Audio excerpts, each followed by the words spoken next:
قرآن کے احکام پہ بھی مجھ کو چلا دے، قرآن کے احکام پہ بھی مجھ کو چلا دے۔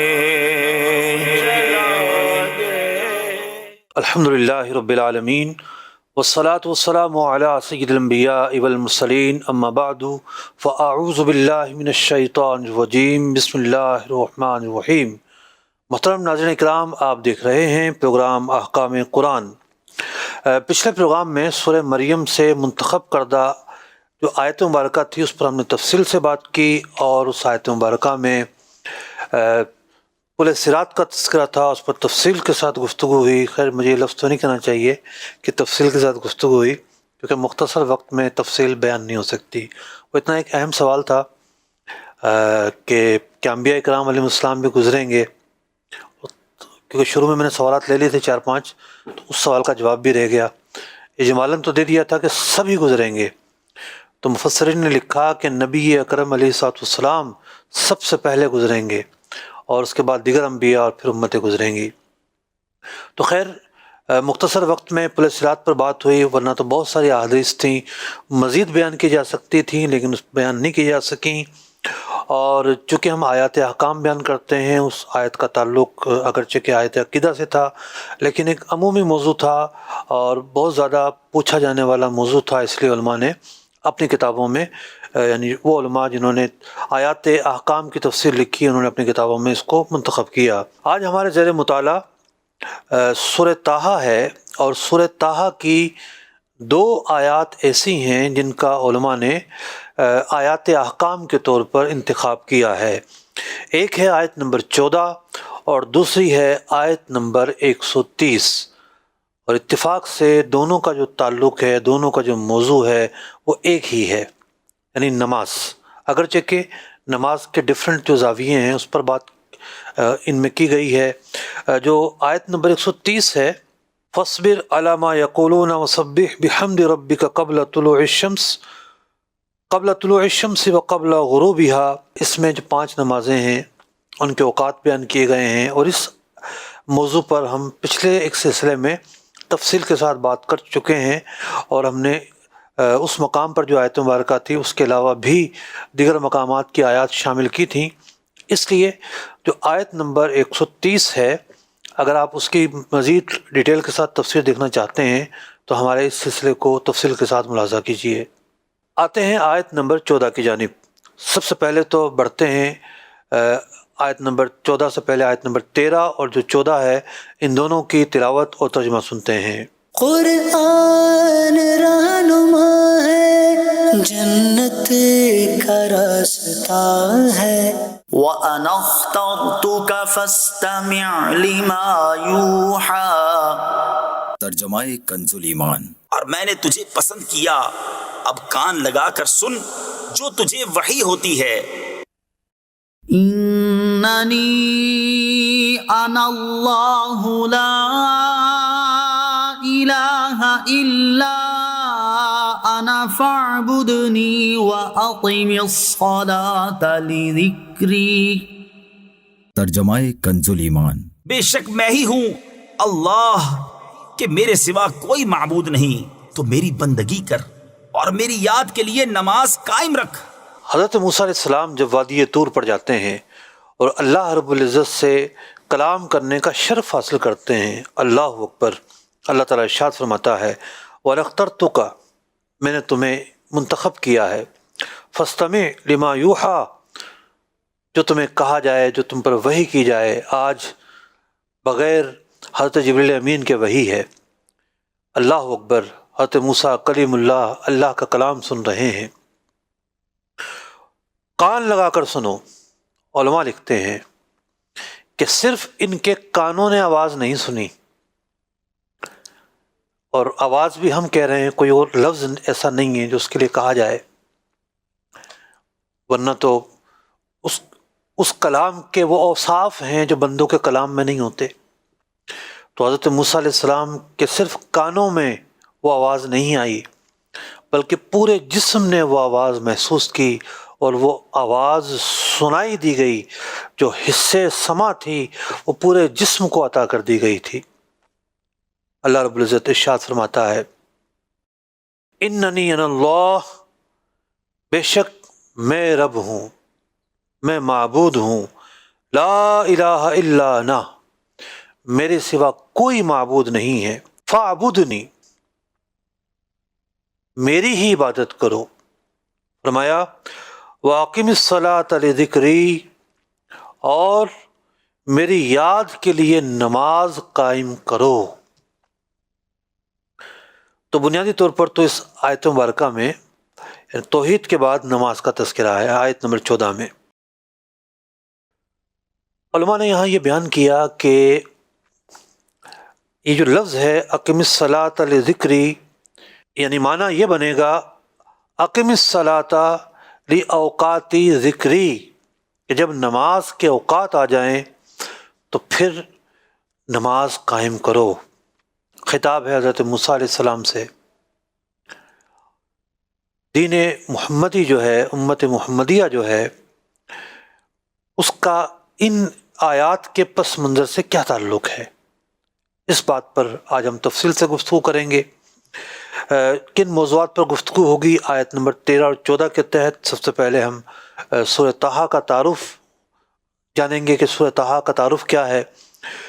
دوسرے نمبر پر یہ بات زیر بحث آئے گی کہ ان آیات مبارکہ کا پس منظر کیا ہے، پیچھے سیاق کیا چل رہا ہے، اقیم الصلاۃ لذکری کا معنی کیا ہے، قضا نماز کی ادائیگی کیسے ہوگی، اور آخر میں قضا نمازوں کے متعلق پوچھے جانے والے جو اہم سوالات ہیں، ان اہم سوالات کو ہم اپنے اس پروگرام میں زیر بحث لے کر آئیں گے۔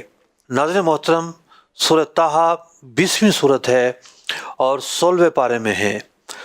اس صورت کا نام طٰہٰ اس لیے ہے کہ اس کی جو ابتدا ہے وہ طٰہٰ سے ہو رہی ہے، جیسا کہ سورہ صاد ہے، سورہ قاف ہے، ان کی ابتدا ان الفاظوں سے ہوئی، تو یہی الفاظ جو ہیں ان صورتوں کا نام بنے۔ ایک قول یہ ہے کہ یہ رسول اکرم علیہ السلام کا اسم ہے، ایک قول یہ ہے کہ اللہ تعالیٰ کا اسم ہے، ایک قول یہ ہے کہ اس کا معنی ہے اے آدمی، چونکہ اس کا معنی واضح نہیں ہے، اس لیے بچوں کے نام جو ہیں وہ طٰہٰ نہیں رکھنے چاہیے، یاسین بھی نہیں رکھنے چاہیے۔ مطلب یہ اقوال تو ہیں کہ یہ نبی اکرم علیہ السلام کے اسماء ہیں، تو اس لیے غلام طٰہٰ، غلام یاسین اگر کوئی نام رکھتا ہے وہ تو ٹھیک ہے، جائز ہے، لیکن لفظ طٰہٰ اور لفظ یاسین نام رکھنے سے اجتناب کرنا چاہیے۔ حضرت مقاتل رضی اللہ تعالیٰ عنہ اس صورت مبارکہ کا پس منظر، جو نزول کا پس منظر ہے، وہ بیان کرتے ہوئے فرماتے ہیں کہ جب ابو جہل، ولید بن مغیرہ، نضر بن حارث، مطعم بن عدی نے نبی اکرم علیہ السلام کو لمبی لمبی نمازیں پڑھتے ہوئے دیکھا تو کہا جب سے آپ نے اپنے آباء و اجداد کے دین کو چھوڑ کر ایک نیا دین اختیار کیا ہے، آپ بہت سختی اور مصیبت میں مبتلا ہو گئے ہیں۔ اللہ رب العزت نے نبی اکرم علیہ السلام کی تسلی کے لیے یہ صورت مبارکہ نازل فرمائی اور اس کی ابتدا میں لکھ دیا طٰہٰ، محبوب کریم علیہ السلام، ما انزلنا علیک القرآن لتشقیٰ، ہم نے قرآن آپ پر اس لیے نازل نہیں کیا کہ آپ مشقت میں پڑھیں، یعنی قرآن تو نور ہدایت ہے، قرآن تو اللہ تعالیٰ کی طرف سے دیا گیا انعام ہے، ایک تحفہ ہے، تو نبی اکرم علیہ السلام کو تسلی بھی دی گئی، اور قرآن کی حکمت کیا ہے اور قرآن کے نزول کے مقاصد کیا ہیں، اس بات کی طرف بھی اشارہ ہوا۔ ایک بہت بڑے واقعے کو سورہ طٰہٰ سے نسبت حاصل ہے۔ حضرت سیدنا عمر فاروق رضی اللہ تعالیٰ عنہ کا قبول اسلام، جب یہ تلوار نکالے ہوئے نبی اکرم علیہ السلام کی تلاش میں نکلے ہوئے تھے، راستے میں انہیں ایک شخص ملتے ہیں، نعیم ان کا نام تھا، کہنے لگے کہ جناب اپنے گھر کی تو خبر لے لو، آپ کی بہن فاطمہ اور آپ کے بہن اور چچا جاد بھائی سعید بن زید مسلمان ہو چکے ہیں۔ یہ سنا تو مزید ان کا غصہ بڑھ گیا اور اپنی بہن کے گھر کا رخ کیا۔ وہاں حضرت خباب رضی اللہ تعالیٰ عنہ بھی موجود تھے، اور وہ انہیں قرآن پاک کی تعلیم دے رہے تھے۔ آہٹ ہوئی، حضرت خباب رضی اللہ تعالیٰ عنہ کو چھپا لیا، اور وہ صحیفہ جس کے شروع میں طٰہٰ لکھا ہوا تھا، یعنی سورہ طٰہٰ جو ہے اس صحیفے میں لکھی ہوئی تھی، وہ بھی کہیں چھپا دیا۔ قرآن پاک کی تلاوت کی آواز آپ سن چکے تھے، اور آ کر کہا کہ بتاؤ کیا پڑھ رہے تھے، مجھے دکھاؤ۔ ان کے بہن نے نہیں دینا چاہا، لیکن جب اصرار بڑھا تو دیا، پڑھا، حیران ہو گئے، یہ کیا کلام ہے۔ یعنی حضرت سیدنا عمر فاروق رضی اللہ تعالیٰ عنہ نے سب سے پہلے قرآن کے جس حصے کو دیکھا وہ سورہ طٰہٰ تھی، اور جب آپ کا موڈ بدلا دیکھا تو حضرت خباب رضی اللہ تعالیٰ عنہ جن کو چھپا دیا گیا تھا وہ بھی ذرا باہر نکلے، پھر تلاوت سنی۔ تلاوت کیا سنی، ان کا تو دل ہی پلٹ جاتا ہے۔ اور تھوڑی دیر پہلے کسی اور مقصد کے لیے نبی اکرم علیہ الصلوۃ والسلام کی بارگاہ میں جا رہے تھے، اور اب قبول اسلام کے لیے بارگاہ رسالت میں حاضر دینے جا رہے ہیں۔ اس واقعے کو سورہ طٰہٰ سے بھی نسبت حاصل ہے۔ بڑھتے ہیں اگلے نقطے کی طرف۔ اگلا نقطہ ہمارا یہ ہے کہ یہ جو آیات مبارکہ ہیں، یعنی آیت نمبر 14، 13، ان کا سیاق و سباق کیا ہے، پیچھے سے کیا کلام چل رہا ہے۔ ناظرین محترم، آیت نمبر 9 میں ارشاد ہوتا ہے، اللہ رب العزت نے نبی اکرم علیہ الصلوۃ والسلام کو ارشاد فرمایا، وَهَلْ أَتَاكَ حَدِيثُ مُوسَىٰ، محبوب علیہ الصلوۃ والسلام، کیا آپ کو حضرت موسیٰ علیہ السلام کے قصے کی اور واقعے کی خبر ہے؟ اِذْ رَأَىٰ نَارًا فَقَالَ لِأَهْلِهِمْ كُثُوا، جب انہوں نے آگ دیکھی تو اپنے گھر والوں سے کہا ٹھہر جاؤ۔ إِنِّي آنَسْتُ نَارًا لَعَلِّي آتِيكُم مِّنْهَا بِقَبَسٍ، کہ میں نے آگ دیکھی ہے، شاید کوئی چنگاری مل جائے مجھے، یا پھر اس آگ کے ذریعے کسی راستے کو پاؤں۔ فَلَمَّا أَتَاهَا نُودِيَ يَا مُوسَىٰ، جب حضرت موسیٰ علیہ السلام اس آگ کی تلاش میں کوہ طور پر چڑھتے ہیں تو ندا کی جاتی ہے، اے موسیٰ، انی انا ربک، میں تمہارا رب ہوں۔ یعنی جو آواز آپ کو سنائی دی، جو ندا آپ کو سنائی دی، اس میں آپ کو یہ سنائی دیا کہ میں تمہارا رب ہوں، فاخلعنا علیک، اپنے جوتے اتار لو، انک بالوادی المقدس طویٰ، کہ تم پاک جنگل طویٰ کے مقام پر ہو، وَأَنَا اخْتَرْتُكَ فَاسْتَمِعْ لِمَا يُوحَىٰ، میں نے تمہیں منتخب کر لیا ہے، جو وحی تمہیں کی جا رہی ہے اسے غور سے سنو۔ اب وحی کیا کی گئی؟ اننی انا اللہ لا الہ الا انا، بے شک میں تمہارا معبود ہوں، میرے سوا کوئی معبود نہیں ہے۔ یہ بیان توحید ہے۔ اللہ رب العزت نے اپنی وحدانیت کا بیان فرمایا، فاعبدنی، میری ہی عبادت کرو۔ توحید کے بعد جس چیز کا تذکرہ کیا گیا دوسرے نمبر پر، فرمایا واقم الصلاۃ لذکری، اور میری یاد کے لیے، میرے ذکر کے لیے، میری مدح کے لیے، میری ثنا کے لیے نماز قائم کرو۔ تو حضرت موسیٰ علیہ السلام کے معراج واقعہ طور تھا۔ مومن کی جو معراج ہے وہ نماز ہے۔ حضرت موسیٰ علیہ السلام مقام طور پر اللہ سے ہم کلام ہوئے۔ نماز پڑھنے والا اپنی نماز میں، ہر نماز میں، ہر رکعت میں اللہ رب العزت سے ہم کلام ہوتا ہے۔ اسی وجہ سے نماز کو مومن کی معراج قرار دیا گیا ہے۔ علماء نے اس موقع پر جو کلمہ شہادت ہے، لا الہ الا اللہ محمد الرسول اللہ، اس کے بہت زیادہ فضائل و برکات بیان کیے، اور جس کا خاتمہ کلمے پر ہوا اس کے فضائل بیان کیے۔ اوورال جو اس کلمہ طیبہ کے فضائل ہیں اس کو بھی تفصیل کے ساتھ بیان کیا۔ وقت کی کمی ہے ورنہ میں ان کو بھی تفصیل سے بیان کرتا۔ اگلا نقطہ ہمارا یہ ہے کہ یہ جو حصہ ہے آیت مبارکہ کا، وَأَقِمِ الصَّلَاةَ لِذِكْرِي، اس کا معنی کیا ہے؟ اس کا ایک معنی تو یہ ہے کہ اللہ رب العزت حضرت موسیٰ علیہ السلام سے خطاب فرما رہا ہے کہ نماز قائم کرو میری یاد کے لیے۔ اللہ رب العزت سے ہم سب محبت کرتے ہیں، اور جس سے محبت کی جاتی ہے دل کو اس کی یاد سے آباد کیا جاتا ہے، اور نماز صرف دل کے اظہار کا نام نہیں ہے، پورا جسم اللہ کی جو بندگی ہے اس کا اظہار کرتا ہے۔ قیام میں اللہ کی تعظیم کر کے، رکوع میں اللہ کی تعظیم کر کے، سجدے میں اللہ کی تعظیم کر کے، تکبیر تحریمہ کہتے ہوئے دنیا سے قطع تعلق کر کے اللہ کی طرف متوجہ ہو کر اللہ کی یاد کا ہم اہتمام کرتے ہیں۔ تو ذکر سے مراد یہی کہ اللہ کی مدح کے لیے نماز پڑھی جاتی ہے، اللہ رب العزت کی ثنا کے لیے نماز پڑھی جاتی ہے۔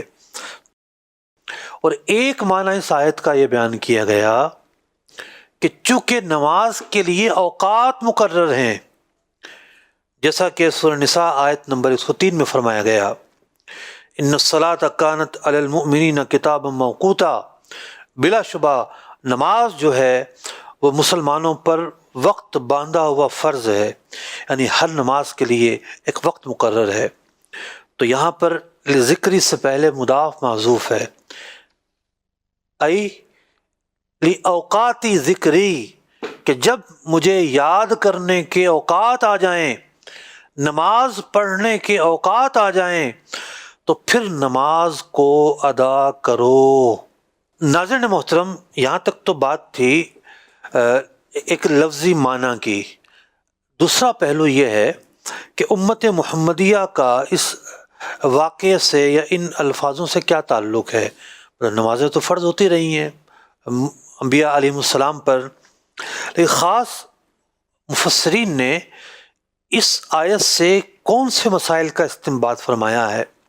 دیکھیے، اس آیت مبارکہ کو مفسرین نے احادیث کی روشنی میں سامنے رکھتے ہوئے مسائل کا استنباط فرمایا ہے۔ چنانچہ بخاری و مسلم کی حدیث مبارکہ ہے، نبی اکرم علیہ الصلوۃ والسلام نے ارشاد فرمایا، من نام عن صلاۃ او نسیہا، نماز کا وقت آ گیا اور کوئی سویا رہا یا نماز پڑھنا بھول گیا۔ ایسا بھی ہوتا ہے بعض اوقات، نماز پڑھنے کی عادت ہوتی ہے، باجماعت بندہ نماز پڑھتا ہے، کوئی ایسی وجہ آئی کہ اس وقت نہیں پڑھ سکا اور بعد میں اپنے کاموں میں مصروف ہو گیا، وقت گزر گیا، پھر سے یاد آیا، ارے تو نماز ہی نہیں پڑھی۔ تو حدیث پاک میں دو آزار بیان ہوئے کہ جو سوتا رہ گیا، علماء لکھتے ہیں کہ باوجود یہ کہ اس نے اہتمام کیا، جگانے والے کو بھی کہا، اسے بھی یاد نہ رہا، آج کل الارم وغیرہ ہیں اس کا بھی اہتمام کیا، تو لیکن یہ سوتا رہ گیا، یا پھر یہ کہ یہ بھول گیا، فَلْيُصَلِّيهَا إِذَا ذَكَرَهَا، لہٰذا جب اٹھے گا یا جب یاد آ جائے گا پھر یہ نماز کو ادا کرے گا، یعنی بطور قضا ادا کرے گا۔ یہ بات بیان کرنے کے بعد نبی اکرم علیہ الصلوۃ والسلام نے ارشاد فرمایا، ان اللہ تعالی یقول، اللہ رب العزت ارشاد فرماتا ہے، وَأَقِمِ الصَّلَاةَ لِذِكْرِي، کہ جب نماز کے اوقات آ جائیں تو نماز ادا کرو۔ یا دوسرے معنی پر کہ میری یاد کے لیے نماز ادا کرو۔ تو اس آیت مبارکہ کو لے کر پیارے آقا علیہ الصلوۃ والسلام نے قضا نماز کے متعلق استدلال فرمایا، اس آیت کی تفسیر فرمائی، اس آیت کی وضاحت فرمائی۔ تو جس کی نماز قضا ہو جاتی ہے، عذر سے قضا ہو یا بغیر عذر کے قضا ہو، چونکہ اللہ کی طرف سے نماز ایک فریضہ ہے جو بندے کے ذمے پر عائد ہے، اگر وہ قضا ہو جائے تب بھی اس کی معافی نہیں ہے۔ کوئی کفارہ، کوئی فدیہ، کوئی صدقہ قضا نماز کی جگہ نہیں لے سکتا۔ قضا نماز کی ادائیگی ہی اس کا کفارہ ہے۔ جب اس کی ادائیگی کریں گے جبھی اس جو فریضہ تھا وہ ذمے سے ساقط ہوگا۔ ایک اور حدیث پاک میں نبی اکرم علیہ الصلوۃ والسلام نے ارشاد فرمایا، امام ترمذی، ابن ماجہ اور اس کے علاوہ دیگر محدثین، حضرت ابو ہریرہ رضی اللہ تعالیٰ عنہ سے نقل کرتے ہیں، آپ علیہ الصلوۃ والسلام نے ارشاد فرمایا، من نسی صلاۃ او نام عنها فلیصلیها اذا ذکرها فإن اللہ تعالی قال واقم الصلاۃ لذکری، جو بھول جائے یا سو جائے تو جب یاد آئے نماز ادا کرے کہ اللہ تعالیٰ نے فرمایا واقم الصلاۃ لذکری۔ اور اسی طریقے سے صحیحین میں یعنی بخاری اور مسلم میں حضرت انس رضی اللہ تعالیٰ عنہ سے ایک اور حدیث بھی مروی ہے، فرمایا من نام عن صلاۃ او نسیہا، جو سویا رہا یا نماز پڑھنا بھول گیا، فکفارتها، تو اس نماز بھولنے کا، نماز ترک کر دینے کا، قضا کر دینے کا جو کفارہ ہے، ان یصلیھا اذا ذکرھا، جب یاد آ جائے تو اب وہ نماز ادا کرے گا۔ لا کفارۃ لہا الا ذالک، کوئی اور کفارہ ہے ہی نہیں اس نماز کا سوائے یہی ہے۔ تو ناظرین محترم، ہمیں یہ پتہ چلا کہ نماز جس کی رہ جاتی ہے اب وہ اس کی قضا ادا کرے گا۔ ایسا نہیں ہے کہ قضا ادا کرنا فوری ضروری ہے، لیکن بعض مواقع ایسے ہیں کہ اس میں فوری ادا کرنے کی بہت تاکید ہے، جیسے فجر کی نماز ہے، اگر کسی کی فجر کی نماز قضا ہو جاتی ہے، اس کی آنکھ کھلتی ہے، سورج طلوع ہو چکا تھا، انتظار کرے گا 20 منٹ سورج طلوع ہوئے کو گزر جائے، جب یہ 20 منٹ کا وقت گزر جائے گا پھر یہ نماز ادا کرے گا، سنتیں بھی پڑھے گا اور فجر بھی پڑھے گا۔ اگر زوال سے پہلے پہلے پڑھتا ہے تو سنتیں بھی پڑھے اور فرض بھی پڑھے، اور زوال کا وقت شروع ہو جاتا ہے تو اب سنتوں کی قضا نہیں ہوتی۔ یہ صرف ایک موقع ایسا ہے جس میں سنتوں کی قضا ہوتی ہے، اس کے علاوہ موقع نہیں ہے۔ بعض لوگ یہ سمجھتے ہیں کہ سنتیں اگر رہ جائیں اور فرض میں کوئی شامل ہو جائے تو وہ فرض پڑھنے کے بعد سنتیں پڑھ لے، اس بات کی کوئی دلیل نہیں ہے۔ اگر فرض پڑھ لیے، سنت رہ گئی تو سنت کا جو موقع اور محل تھا وہ تو ساقط ہو چکا ہے، اور سنت کی قضا ہے نہیں، کیونکہ سنت تابع ہیں فرض کے۔ جو سنت قبلیہ ہیں وہ قبل پڑھی جائیں گی جبھی ادا کہلائیں گی۔ تو اگر کوئی فرض پڑھنے کے بعد فجر کے وقت میں ہی یہ سمجھتا ہے میں پڑھ لوں، اس کا وہ موقع نہیں ہے، وہ محل نہیں ہے۔ چونکہ جب سورج نکلا، 20 منٹ گزر گئے اور فجر کسی نے نہیں پڑھی تو اس کی آنکھ اس وقت کھلی ہے، اب وہ سنت پڑھے گا، اب چونکہ وہ فرض سے پہلے پڑھ رہا ہے، اب اس کا محل ہے اور اس کا موقع ہے۔ ناظرین محترم، قضا نمازوں کے حوالے سے بہت سارے سوالات ایسے ہیں جو ناظرین پوچھتے ہیں۔ ہم نے آج زحمت دی ہے حسن ابراہیم کو، حال ہی میں انہوں نے کمپلیٹ کیا ہے اسپیشلائزیشن 2 ایئر کا تخصص فی الفقہ والاقتصاد میں، کہ قضا نمازوں کے حوالے سے جو سوالات پوچھے جاتے ہیں ان سوالوں کو لے کر یہ ایک ایک سوال پوچھتے جائیں اور اس کے جواب دینے کی میں کوشش کروں گا، تاکہ یہ موضوع جو ناظرین ہمارے ہیں ان کے لیے پورا ایک کمپلیٹ موضوع بن جائے۔ یہ ارشاد فرمائیں، فجر کی قضا وقت ظہر کی جا سکتی ہے؟ دیکھیے، جب کسی کی نماز قضا ہو گئی تو 3 اوقات ایسے ہیں جس میں وہ قضا نماز نہیں پڑھ سکتا۔ ایک تو جب سورج طلوع ہو جائے تو تقریباً 20 منٹ کہا جاتا ہے، جیسے کراچی میں 16 منٹ بنتے ہیں، اور جب سورج غروب ہونے کا وقت آئے تو اس سے تقریباً 20 منٹ پہلے نہیں پڑھ سکتا، اور جو زوال کا وقت ہے ان اوقات میں قضا نماز نہیں پڑھ سکتا۔ اب اس کو یہ فریضہ ادا کرنا ہے، اس کے علاوہ یہ کسی بھی وقت میں ادا کر سکتا ہے، یہ ظہر کے وقت میں ادا کر سکتا ہے، یہ عصر کے وقت میں، عصر سے پہلے بھی، عصر کے بعد بھی، مغرب کے بعد، عشاء کے بعد۔ البتہ اس بات کا خیال کرنا ہے کہ ایسے اوقات میں ادا نہ کرے کہ جب لوگ نفل نہیں پڑھتے، عصر کے بعد نفل نہیں پڑھے جاتے۔ فجر کی جو نماز کا پورا ٹائم ہے اس میں سوائے سنتوں کے اور فرض کے نوافل نہیں پڑھے جاتے، تو جب یہ سب کے سامنے پڑھنا شروع کرے گا تو لوگ بولیں گے بھائی کون سی نماز پڑھ رہے ہو؟ یہ کہے گا میں قضا ادا کر رہا ہوں۔ قضا ادا کر رہا ہوں کہنا اظہار گناہ ہے کہ میری ایک نماز چھوٹ گئی ہے، اور اظہار گناہ کی اجازت نہیں ہے۔ لہٰذا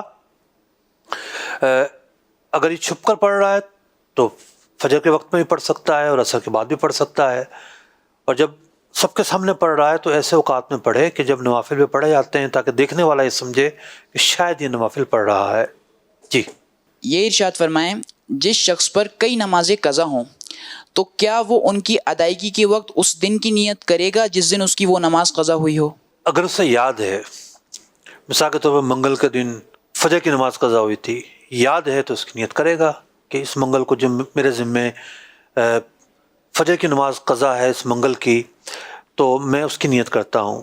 جس کی بہت ساری نمازیں قضا ہو جاتی ہیں اسے یاد نہیں رہتا، وہ یہ نیت کرے گا کہ میرے ذمے جو نمازیں باقی ہیں، سب سے پہلی نماز ان میں جو میرے ذمے ادا کرنا باقی ہے، یعنی جو پچھلی قضا ہوئی ہے، میں اس کی نیت کرتا ہوں۔ اس طریقے سے جو ہے وہ اپنی نیت کرتے ہوئے نمازوں کو ادا کرے گا، نماز کا نام لے گا۔ سب سے پچھلی نماز ظہر جو میرے ذمہ باقی ہے، سب سے پچھلی نماز عصر جو میرے ذمہ باقی ہے، یعنی مثال کے طور پر اس کے ذمہ 10 تاریخ کی نماز تھی، فجر کی 11 تاریخ کی تھی، 12 کی تھی، اس نے 10 کی پڑھ لی، اب کون سی باقی رہی؟ 11 کی۔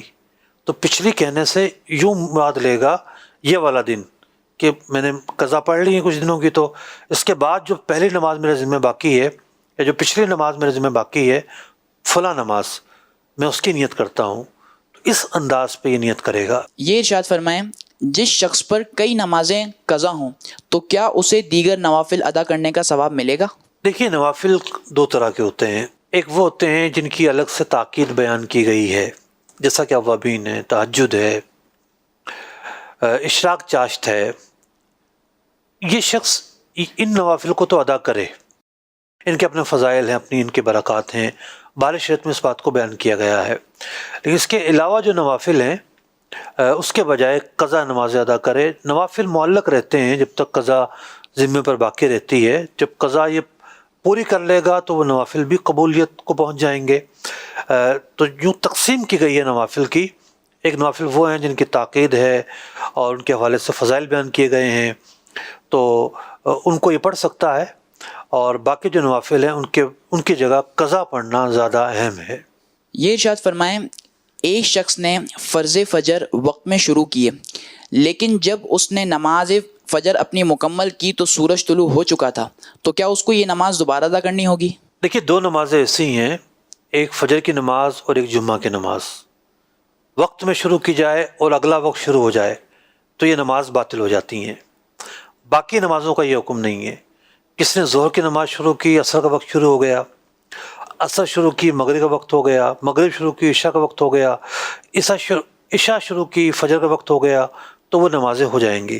چونکہ سوال فجر کے متعلق ہوا ہے تو یہ نماز نہیں ہوئی، اس نماز کی قضا کرنا اس کے ذمے پر ضروری ہے۔ یہ ارشاد فرمائیں مسافر کی نماز جب حالت سفر میں قضا ہو جائے تو اس کی ادائیگی کا کیا طریقہ ہوگا، اور اگر کسی مقیم کی نماز قضا ہوئی ہو اور حالت سفر میں وہ اسے قضا کرنا چاہے تو اس کا کیا طریقہ ہوگا؟ بہت سارے لوگ جاتے ہیں مدینہ منورہ جاتے ہیں، حج پر جاتے ہیں، 40 دن کا حج کا سفر ہوتا ہے اکثر لوگوں کا، تو وہاں ان کے پاس بڑا ٹائم ہوتا ہے، وہ چاہتے ہیں کہ جی ہم قضا نمازیں ادا کر لیں، اور اب وہ نمازیں تو ادا چھٹی ہوتی ہیں حالت اقامت میں جب یہ مقیم ہوتے ہیں، اور اس دوران ہی بہت سارے لوگ مسافر ہوتے ہیں۔ تو یوں یہ سوال بڑا اہم ہے اور بہت سارے جگہوں سے یہ سوال پوچھا جا رہا ہوتا ہے۔ نماز جس کیفیت میں قضا ہوئی، اگر کوئی نماز قضا ہوئی حالت سفر میں، جیسے ظہر کی نماز قضا ہوئی، تو ظہر کی نماز مسافر کو دو رکعت پڑھنی ہے۔ قضا نماز صرف پڑھنی ہے فرض کی اور واجب کی، یعنی وطر کی، سنتوں کی یا سنت موقدہ کی قضا نہیں پڑھنی۔ تو ظہر کی نماز کسی کی قضا ہوئی ہے سفر میں، تو چونکہ اس نے پڑھنی ہی 2 تھیں، اب جب یہ قضا پڑھے گا وہ سفر میں پڑھے یا اپنے شہر میں آ کے پڑھے، یہ 2 ہی پڑھے گا۔ اس کی نماز ظہر کی قضا ہوئی اپنے شہر میں جہاں یہ مقیم تھا، اب اس کی قضا پڑھ رہا ہے اس وقت جب یہ مسافر ہے، تو چونکہ نماز جب قضا ہوئی تو حالت اقامت تھی، اگرچہ کہ اس وقت یہ سفر میں ہے، یہ 4 رکعت ہی پڑھے گا، یعنی اقامت کا جو طریقہ ہے، مقیم کی جو نماز ہے، اس کے مطابق اس نماز کو ادا کرے گا۔ یہ ارشاد فرمائیں قضائے عمری کی کیا حقیقت ہے؟ دیکھیے قضائے عمری کا ایک معنی تو یہ ہے کہ جتنی نمازیں ذمے پر باقی ہیں وہ ادا کرنی ہے، اور ایک معنی یہ ہے کہ بعض لوگ یہ سمجھتے ہیں کوئی ایک نماز پڑھ لو، کوئی ایک وظیفہ کر لو، ساری نمازیں ادا ہو جائیں گی. ایسا نہیں ہے. قضائے عمری جو ہے ساری نمازیں پڑھنے کا نام ہے. جو نمازیں باقی ہیں اس کو پھر ادا کیا جائے گا. علماء نے تھوڑا سا اختصار کا طریقہ بھی بتایا ہے کہ ثنا چھوڑ دے، درود پاک میں اللہم صلی علی محمد تک پڑھ لے، اور 3 تسبیحات کے بجائے 1 تسبیح پر اختصار کرے تاکہ زیادہ وقت ملے اور زیادہ نمازیں پڑھی جائیں، جلد از جلد بری ذمہ ہو جائے. تو اس اعتبار سے قضاء عمری ایک اصطلاح ہے کہ قضاء نمازیں کیسے ادا کی جاتی ہیں. اس اصطلاح میں اس بات کو بیان کیا جاتا ہے. اللہ رب العزت ہم سب کے گناہوں کو معاف فرمائے. جس کے ذمہ قضا نماز باقی ہے قضا نماز ادا کرنے کی توفیق عطا فرمائے. آمین بجاہ النبی الامین صلی اللہ تعالی علیہ وسلم. قرآن کے احکام پہ بھی مجھ کو چلا دے، قرآن کے احکام پہ بھی مجھ کو چلا دے.